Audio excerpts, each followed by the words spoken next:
Bienvenidos a un episodio más de su podcast A la Verdad con sus Derechos.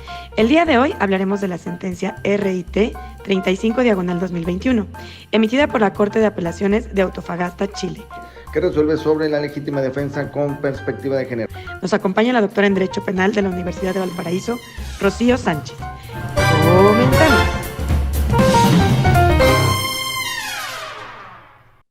Bienvenidos a un episodio más, el episodio número 12 de su podcast A la Verdad con sus Derechos. El día de hoy tenemos una excelente abogada, Rocío Sánchez, quien nos acompaña para hablar de la sentencia RIT 35/2021 emitido por la Corte de Apelaciones de Antofagasta. Carolina, ¿nos podrías presentar de una manera más precisa a nuestra invitada?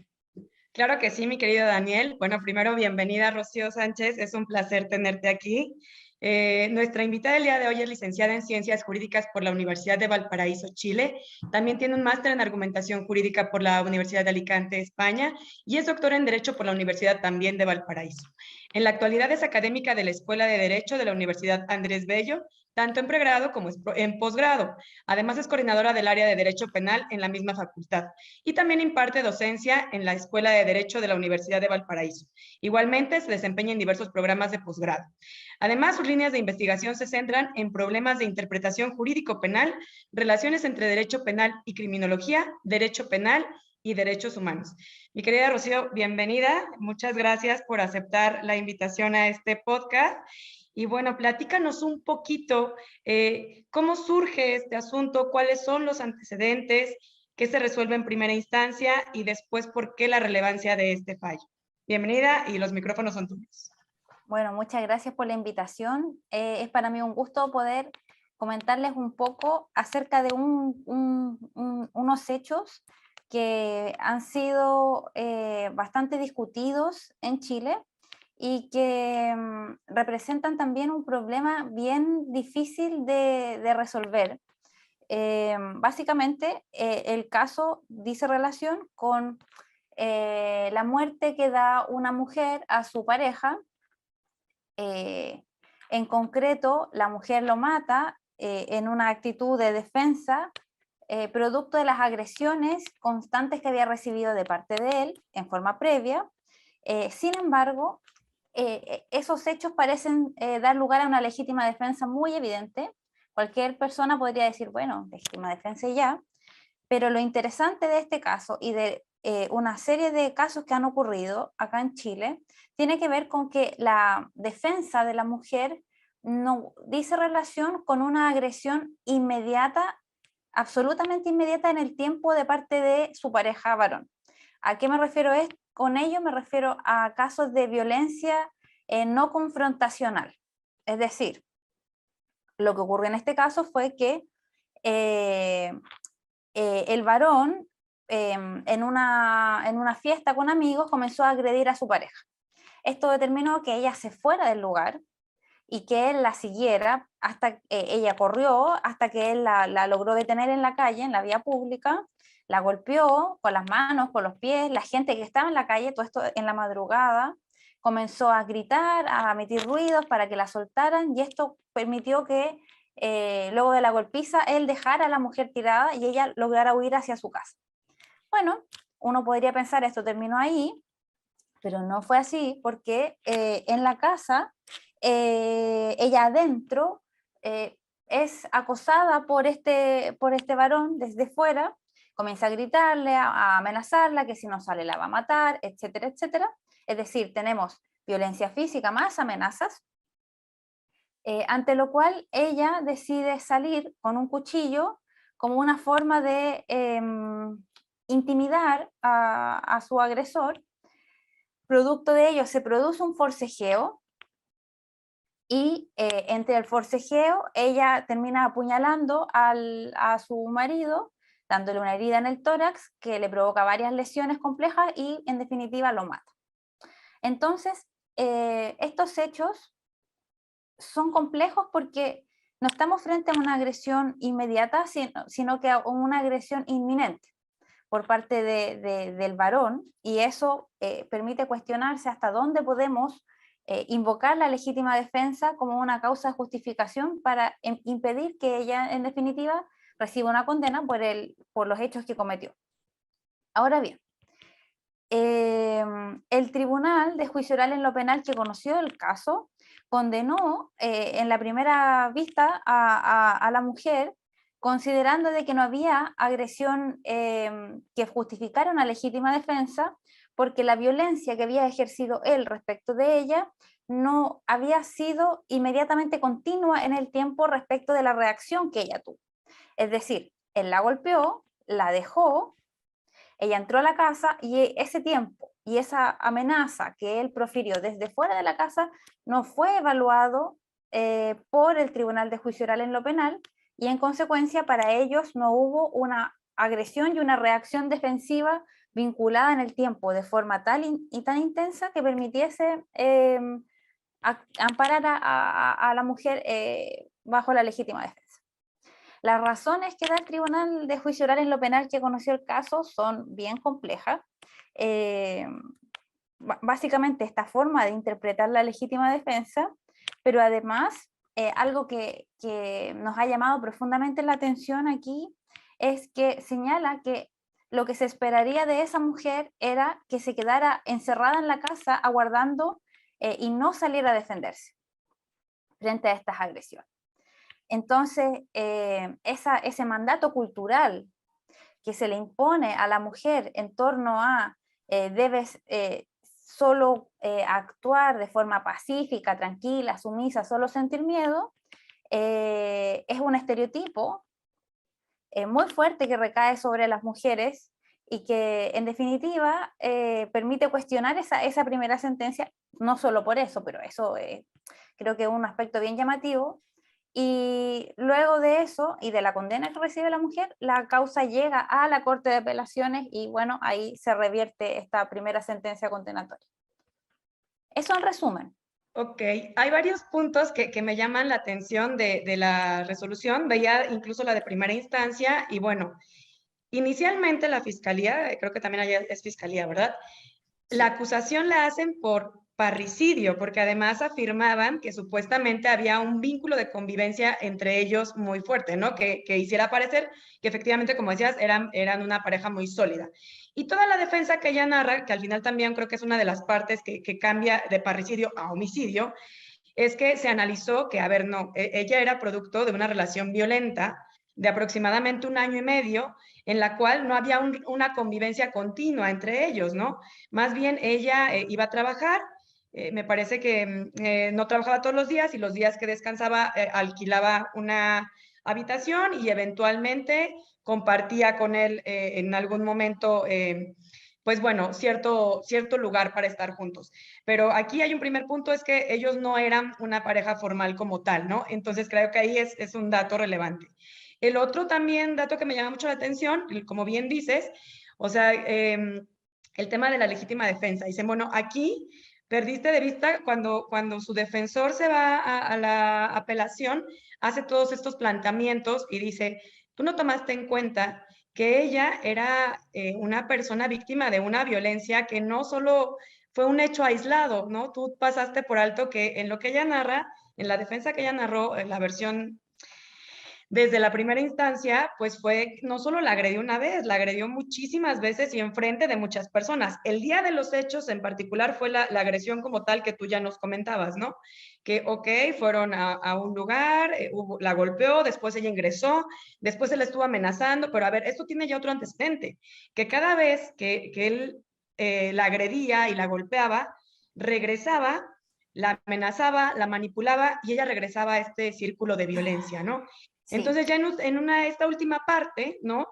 Donde dices, bueno, ¿cómo voy a terminar con este círculo de violencia que me viene pues dando vueltas no de este día, ¿no? Sino que ya tiene 1 año y medio, conducta tras conducta tras conducta. Y antes de iniciar la grabación, Daniel y yo por ahí comentábamos precisamente cómo la defensa plantea unos argumentos y dice, a ver, a mí díganme qué doctrina actual analiza la legítima defensa desde una perspectiva de género, precisamente en un entorno alrededor de esta violencia que no es un hecho aislado, sino que ya es algo cíclico. Por ahí no sé si nos podrías dar un poquito de luz, Rocío.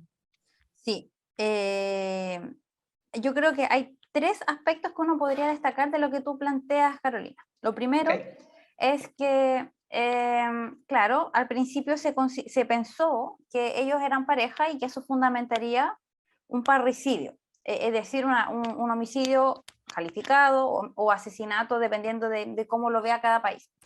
Y es interesante porque si uno analiza cómo en general la mayoría de los países del sistema continental e incluso no continental califican estos hechos, lo común es pensar en homicidios agravados.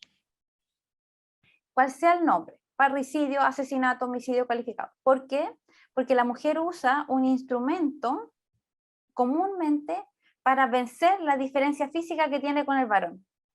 Entonces, en vez de estimar que el uso de ese instrumento es inherente a su condición física que necesita para defenderse y vencer la fuerza física que se le está imponiendo, lo que se estima es que ese obrar es alevoso.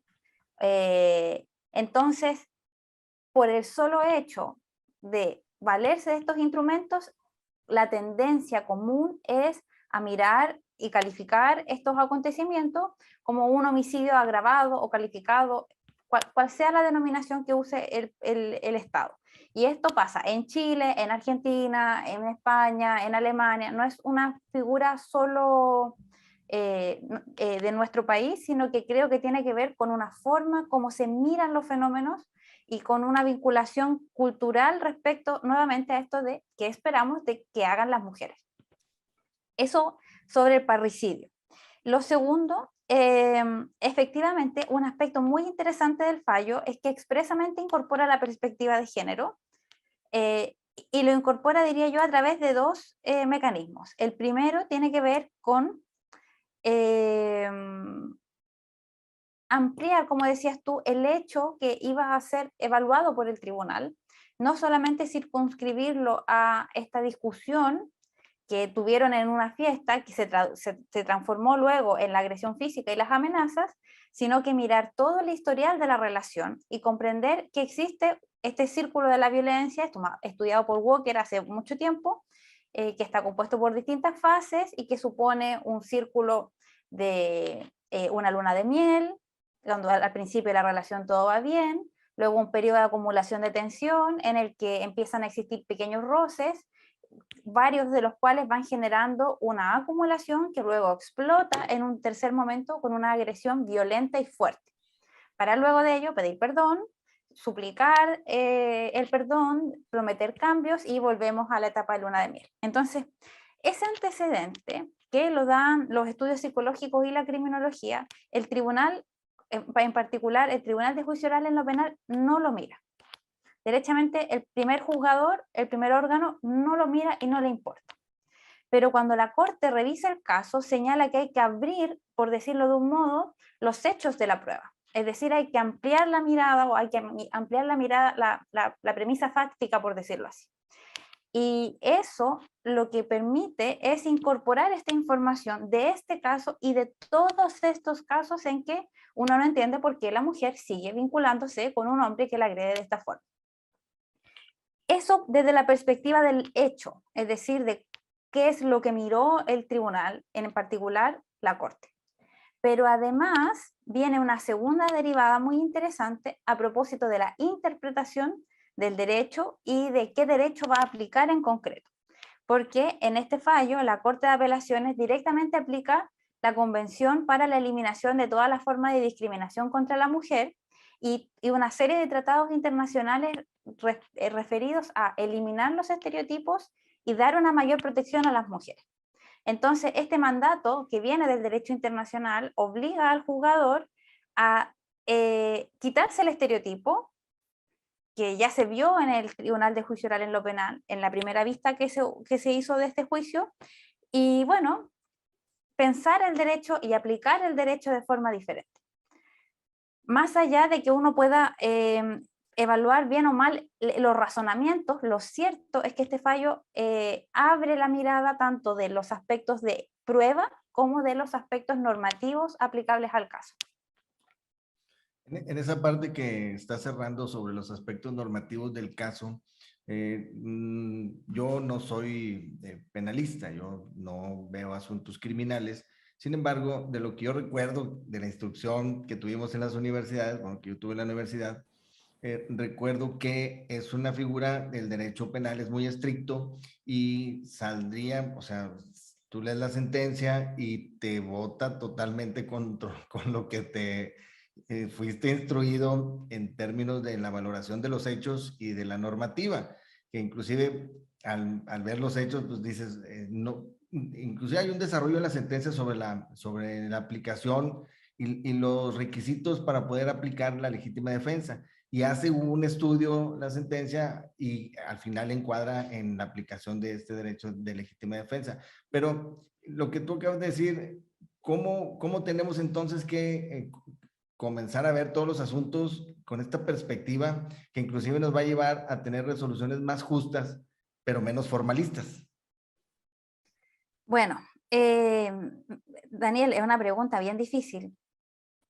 Yo lo que podría aventurarme a decir es que la perspectiva de género en rigor supone algo muy simple, que es dejar los estereotipos que tenemos sobre las personas, mujeres, comunidades LGTBIQ+, hasta hombres, todos, quitarnos los estereotipos y partir de la base de que es necesario mirarnos desde la igualdad y que esa igualdad en algunos casos va a requerir un tratamiento diferenciado porque no todos estamos en la misma situación básica de igualdad.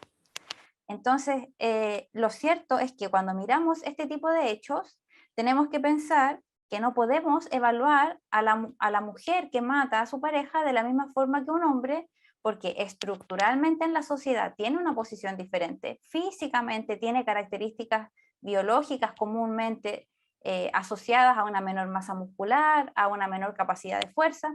Entonces, esos antecedentes deben servirnos para mirar el detalle del hecho, quitarnos el estereotipo y a partir de eso comenzar a razonar.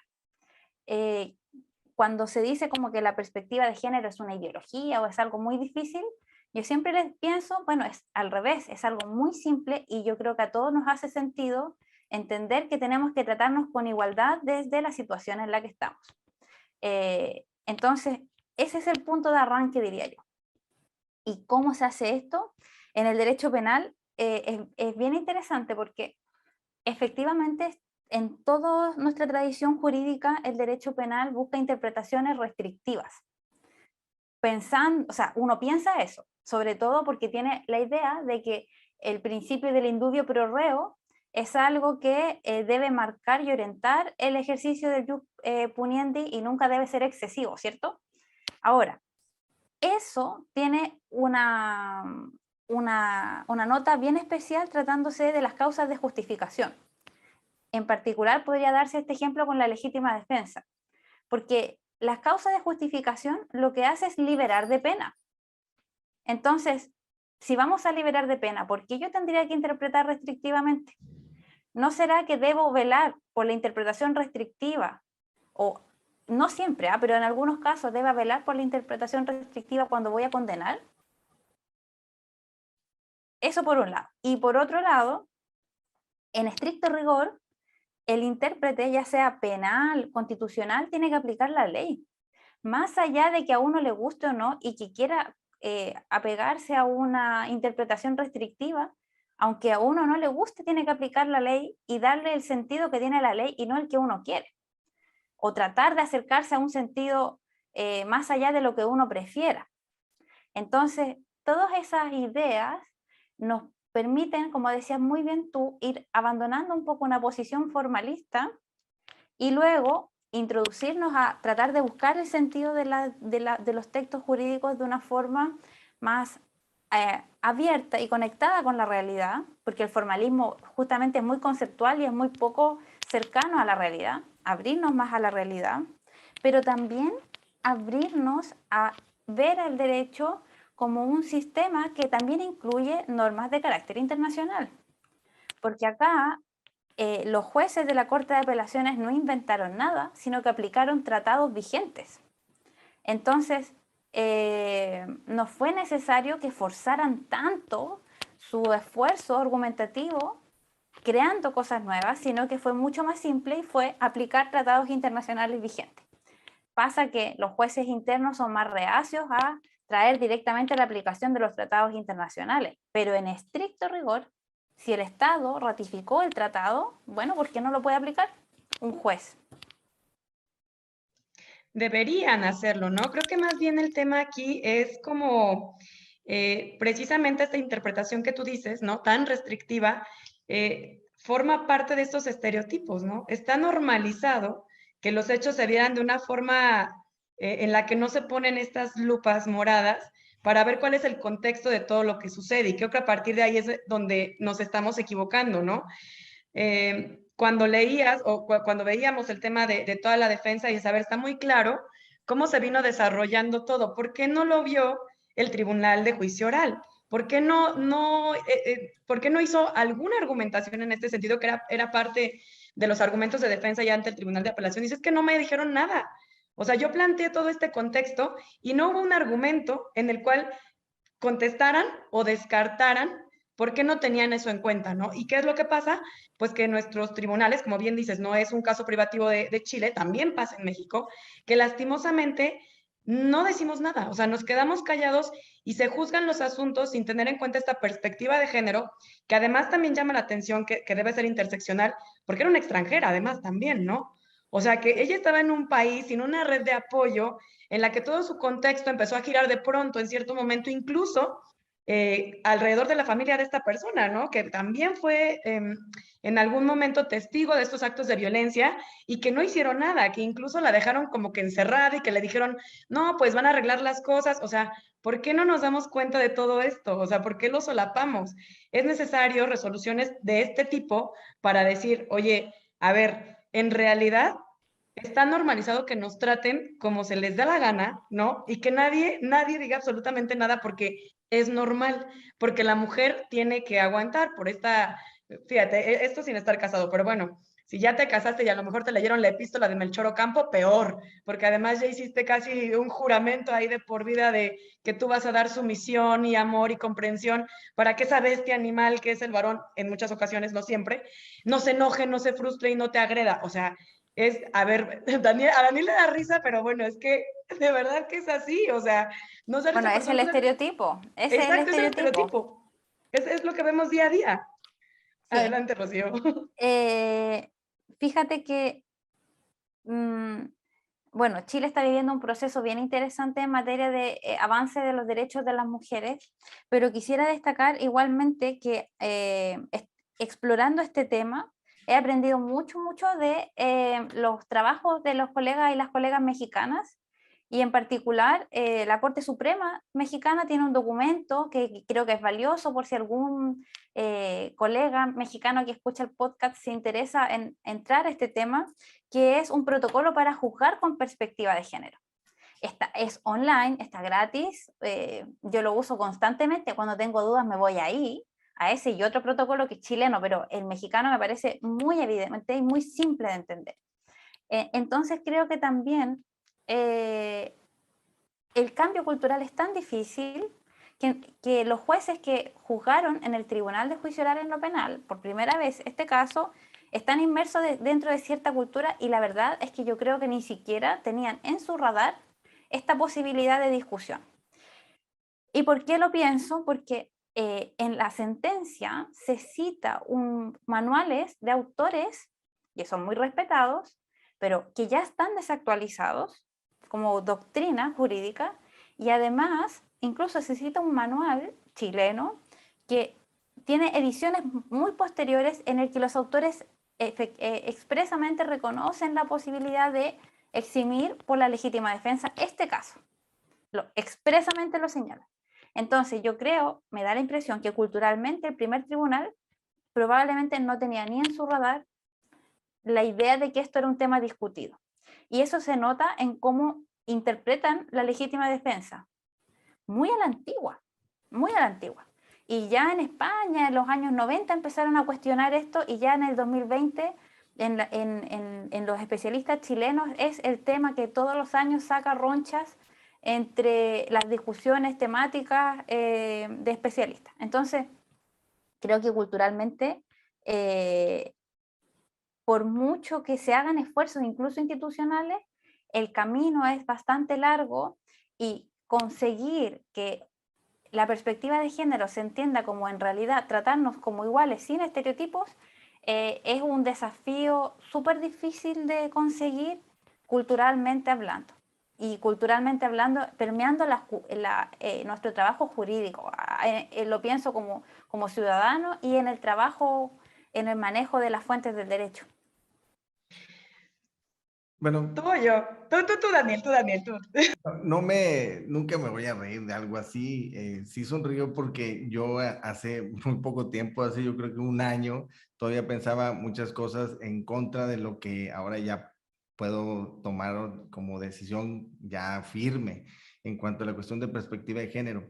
Donde sí me nace la sonrisa es una cuestión que no obstante que estén estos protocolos, no obstante que la Corte ha hecho esfuerzos, inclusive no obstante que algunas charlas en donde los magistrados aquí del país y del circuito inclusive dan o hacen ponencias sobre el tema, en los fallos, como en este caso del de primera instancia, se ve otra cosa.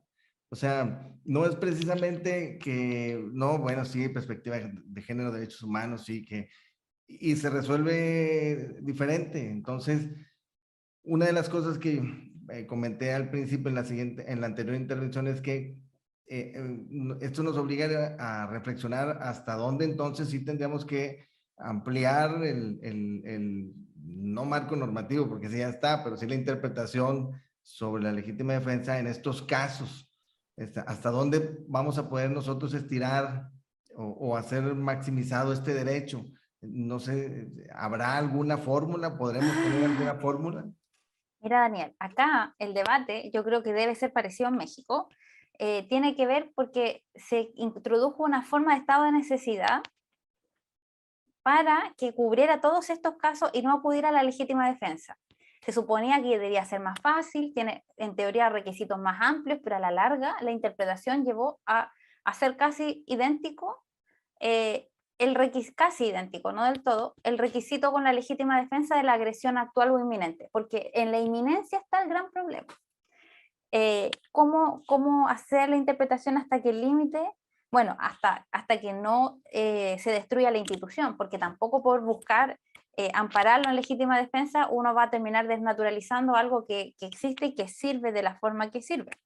Ahora bien, dicho eso, efectivamente,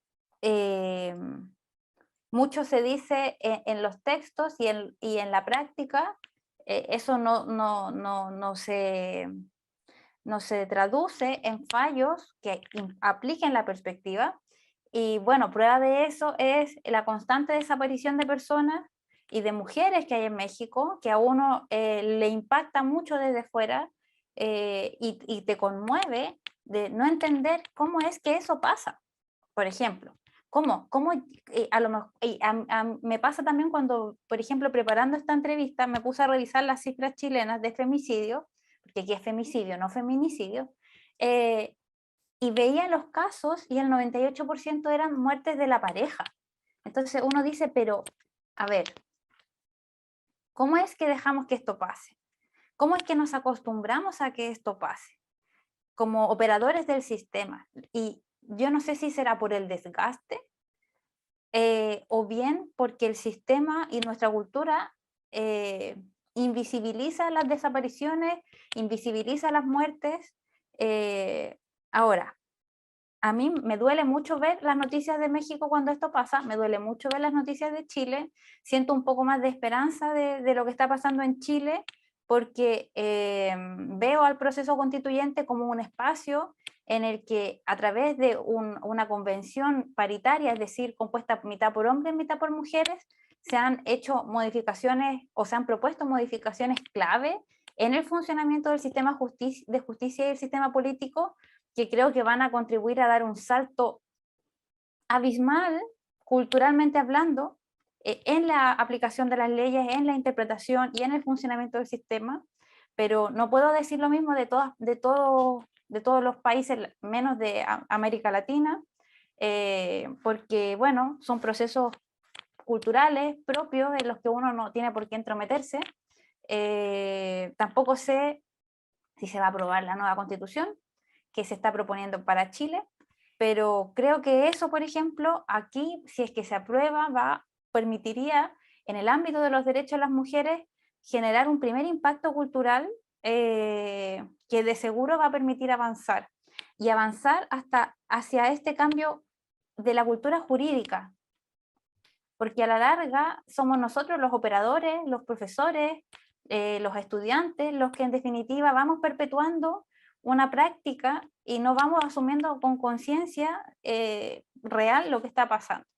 Entonces, bueno, uno puede escribir mucho, trabajar mucho, hacer muchos foros, tratar de sensibilizar, pero esto no va a ser rápido y bueno, igual creo que es un paso, más allá de cómo interpretamos la legítima defensa, que nos parezca mal que a la mujer que se defiende la condenen, ya sea que sea por legítima defensa, estado de necesidad o miedo insuperable, que son circunstancias que se usan aquí en Chile. Antes no parecía razonable que no la condenaran. Entonces ya tuvimos un gran paso y eso creo que es súper valorable. Ahora, viene como a un asunto de fineza en el discurso, cuál circunstancia vamos a usar para encasillar estos hechos. Pero por lo menos ya estamos partiendo de la base de que no debiese ser condenada. Y creo que eso es un primer avance. Podremos seguir discutiendo cómo interpretamos, pero tener la idea de que la mujer que mata a su pareja, producto de las agresiones, no debe ser condenada, es un pequeño paso hacia ponerse las gafas moradas, como decía Carolina. También quería destacar un caso, otro, estadounidense, que se llama State versus Norman. El hombre agredía a la mujer de todas las formas físicas posibles, la quemaba, la torturaba, la quemaba con cigarrillo, la quemaba con botella, la hacía comer alimento de perro, o sea, básicamente la torturaba. Y hechos tan graves fueron generando esta conciencia de que parece ser que hoy no había que aguantar eso. Entonces, bueno, aprovechemos el avance y vamos tratando de impulsar una nueva visión de esto, a ver si pueden salir sentencias mejor que la de la Corte de Apelaciones, porque es buena, claro, aplica perspectiva de género, pero tiene ripios argumentativos que saltan a la vista y que uno diría, bueno, ojalá que el próximo fallo sea mejor. Pero como dices, fue un gran paso. A mí me llamaba mucho la atención el argumento de la defensa, son 2 renglones, ¿no?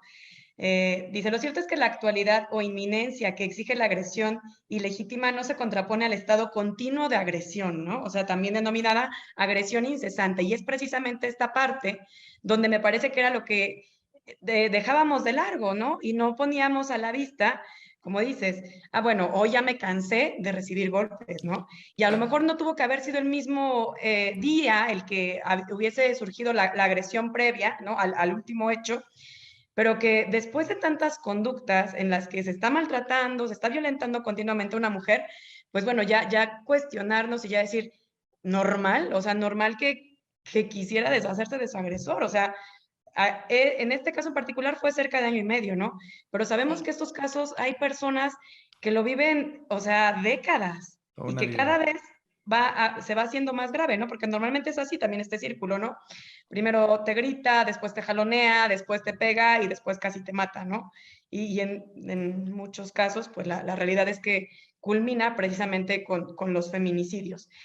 Otro punto que me gustaría resaltar, que además en varias entrevistas he hecho notar, me llama la atención que en la sentencia del Tribunal de Juicio Oral había una mujer entre los 3 magistrados que resuelven, o jueces, no sé, ya como sean, pero ya en el de apelación son 2 mujeres, ¿no? Entonces, a mí esto siempre me llama la atención, porque creo que también es parte de, así como hay hombres que sí se suman a esta lucha, ¿no? De estos cambios de paradigma y de estereotipos, también sigue habiendo mujeres profundamente machistas que a lo mejor, o puede ser que no lo sean, pero que simplemente por no debatir o por no hacer notar situaciones, pues dicen, bueno, hay que resolver como siempre se resuelve. Entonces, creo que cuando hay mujeres detrás de estas sentencias, a mí me gusta hacerlo lucir porque pues es la parte que nos toca, ¿no? Y nos corresponde hacer desde nuestra trinchera. No sé, ¿tú qué opinas, Rocío?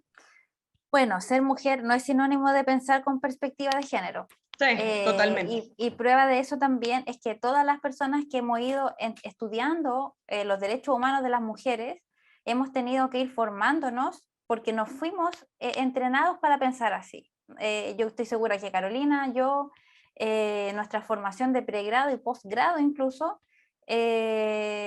nos hacía pensar en la igualdad muy formalmente, no materialmente. Entonces, uno va construyendo su aparataje conceptual y teórico y haciendo un proceso de formación consciente. Entonces, de seguro, la jueza que estuvo en el Tribunal de Juicio Oral en lo Penal quizás no ha desarrollado este proceso de reflexión, que es largo, y probablemente las ministras de la Corte de Apelaciones sí, porque además tuvieron un giro y una sentencia bastante innovadora, por eso es que la estamos comentando.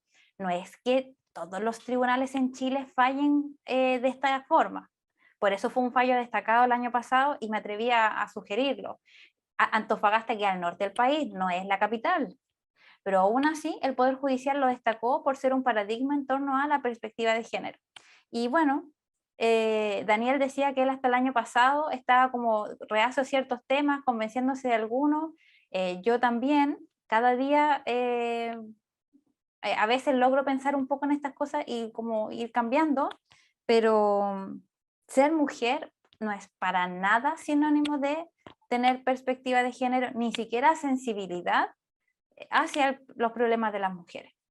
Y eso es algo que cambiar. Y también creo que nos sirve para cambiar esta posición en pensar más allá de la perspectiva de género, que es un término que se usa mucho hoy día, es en pensar en los derechos humanos de las mujeres, que es una categoría conceptual también que ya existe, que forma parte de nuestra cultura y que expresa de forma súper técnica de qué hablamos cuando mencionamos la perspectiva de género. Daniel y yo estudiamos en Alicante, sabemos que los debates sobre el uso del lenguaje y el género eran formidables, que los profesores de la escuela en la que estudiamos probablemente no estaban a favor de esto, y uno se iba con la duda. Y algunas veces te convencían lo que decían ellos, otro día sí.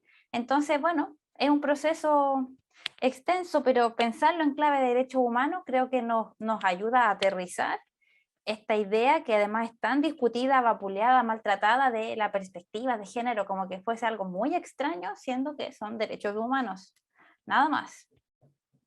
Bueno, tú comentabas hace un momento de las normas restrictivas, ¿no? Tal vez para la cuestión en donde tengamos que condenar, tendríamos que ver una cuestión restrictiva, pero cuando se tenga que absolver o liberar, pues ser un poco más amplio en la manera de razonar, de aplicar, digamos que en este caso, pues la legítima defensa. En esa parte creo que es muy interesante. Bueno, eso lo dice Moreso. Moreso tiene un trabajo sobre causas de justificación y principio de legalidad, creo. Y ahí Moreso dice, bueno, las causas de justificación se caracterizan por usar un lenguaje amplio, vago, poco preciso, por su propia naturaleza, porque buscan regular muchos casos, por eso que son tan amplias. ¿Y qué? Dice, nada, muy bien, porque sirven para liberar de responsabilidad penal. Y yo leí eso y fue como, ¿qué está diciendo? Esto es muy diferente a lo que yo había estudiado. Y de ahí, claro, me hizo sentido repensar las causas de justificación y la interpretación mucho más amplia siempre dentro de lo que me permite la extensión del texto. No haciendo interpretaciones correctoras como camuflando mi opinión. No, dentro de lo que el texto da. Y eso es lo interesante con la agresión inminente. Y lo que decía Carolina, claro, la Corte reconoce esta agresión incesante y también acepta de que este tipo de agresiones son similares a la retención en el secuestro. El secuestro es un delito de comisión permanente en el tiempo. Mientras tú estás secuestrada, la agresión subsiste. Entonces ellos dicen, mientras tú eres maltratada, tu agresión subsiste y por lo tanto puedes defenderte. Y como la agresión es circular, es más extensa en el tiempo, cronológicamente hablando, bueno, la mujer sí podría defenderse. Es una técnica interesante de argumentación, sin recurrir tanto al problema de la inminencia y la interpretación tan extensiva. Sí, Y como dices, perdón, es solamente, o sea, no estás yendo más allá de, o sea, es simplemente aplicarlo de una manera congruente y creo que ahí es donde nos hace ruido por lo que hemos normalizado, ¿no? Porque los estereotipos pues no se cuestionan, precisamente ese es el problema. Cuando tú ya lo ves de otra forma y es, no, bueno, pues en la norma encaja perfectamente, solo es una cuestión de perspectiva, ¿no? Sin que esto quiera decir discrecionalidad, ¿no? Hasta donde te da, pero bien aplicado, con argumentos, Bueno, ¿no? no todos están de acuerdo en esto que estoy diciendo yo. Muchos dicen que la Nosotros sí. legítima defensa no da, que no hay forma que se desvirtúa. Yo creo que hay formas de entenderlo más amplio, pero bueno, si no, está el estado de necesidad aquí, por lo menos, y ya. Uno Pero se va a también una u otra. lo que decías era muy válido. A ver, aquí tanto y va con lo que decía Daniel, ¿no? ¿Qué queremos? ¿Formalismos o sentencias justas, no? O sea, creo que una sentencia justa no tiene que ser informal, lo podremos adecuar al que tenga que ser, pero que en realidad haga sentido a este cambio de paradigma que estamos viviendo, ¿no? Y que ya es empezarnos a cuestionar que hay cosas que debemos dejar de normalizar, ¿no? Y precisamente es esta, que la mujer no es la mala porque se defiende, que esa es la realidad, o sea, se defiende simplemente, pues desde mi punto de vista. No sé qué opinas, Dani. no, bueno, se defendió y lo mató, ¿no? No, bueno, Sí, pero ¿qué hacías? O sea, No, pues, eso fue lo que sucedió. Aquí la cuestión es la justificación sobre el homicidio. Y creo que al final los tres podemos concluir que estuvo bien la sentencia. O sea, creo que al final sí, ya con una cuestión conceptual, ya viéndolo de todos los ángulos y sobre ya conceptos de inminencia y de estado de necesidad, pues ya puedes tú argumentativamente resolver la sentencia, pero la realidad es que pues